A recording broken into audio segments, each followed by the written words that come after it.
ಇದೇ ಮೊದಲ ಬಾರಿಗೆ ಪ್ರವಾಸಿಗರನ್ನು ಗುರಿಯಾಗಿಸಿಕೊಂಡು ಉಗ್ರ ಕೃತ್ಯ ನಡೆದಿದೆ. ಹಾಗಾದರೆ ಭಾರತ ಸರ್ಕಾರದ ಭದ್ರತೆಯಲ್ಲಿ ಎಲ್ಲಿ ಲೋಪ ಆಯಿತು? ಇಂತಹ ಸೂಕ್ಷ್ಮ ಪ್ರದೇಶಗಳಲ್ಲಿ 3 ಟೈರ್ ಸೆಕ್ಯೂರಿಟಿ ಇದೆ. Outer ring, middle ring and core ring. ಈಗ ಫಸ್ಟ್ ಟೈರ್ನಲ್ಲಿ ಪಹಲ್ಗಾಮ್ಗೆ ಹೋಗುವ ಪ್ರತಿಯೊಂದು ದಾರಿಯಲ್ಲೂ ಕೂಡ ಚೆಕ್ ಪಾಯಿಂಟ್ಸ್ ಇರುತ್ತೆ. ಇಲ್ಲಿ ವೆಹಿಕಲ್ಸ್ ಮತ್ತು ಎಲ್ಲ ಜನರನ್ನ ತುಂಬ ಸೂಕ್ಷ್ಮತೆಯಿಂದ ಇವ್ರನ್ನ ಚೆಕ್ ಮಾಡ್ತಾರೆ.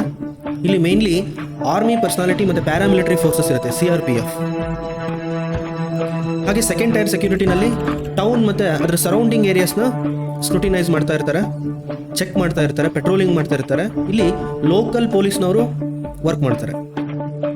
ಈ ಏರಿಯಾದಲ್ಲಿ ಬರುವಂತಹ ಹೋಟೆಲ್ಸ್, ಲಾಡ್ಜಸ್, ಮಾರ್ಕೆಟ್ಸ್ ಎಲ್ಲ ಕಡೆನೂ ಈ ಪೊಲೀಸ್ ಪೆಟ್ರೋಲಿಂಗ್ ಮಾಡ್ತಾನೆ ಇರುತ್ತೆ. ಥರ್ಡ್ ಟೈರ್ ಬಂದ್ಬಿಟ್ಟು ಇನ್ನರ್ ಕೋರ್ ಸೆಕ್ಯೂರಿಟಿ.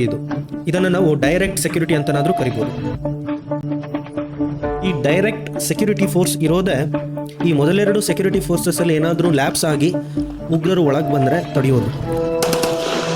ಹಾಗೆ ಇಮಿಡಿಯೇಟ್ಲಿ ಹೈಯರ್ ಅಥಾರಿಟೀಸ್ಗೆ ತಿಳಿಸಿ ಒಂದು ಹ್ಯೂಜ್ ಫೋರ್ಸ್ನ ಆ ಜಾಗಕ್ಕೆ ಕರ್ಸೋದು.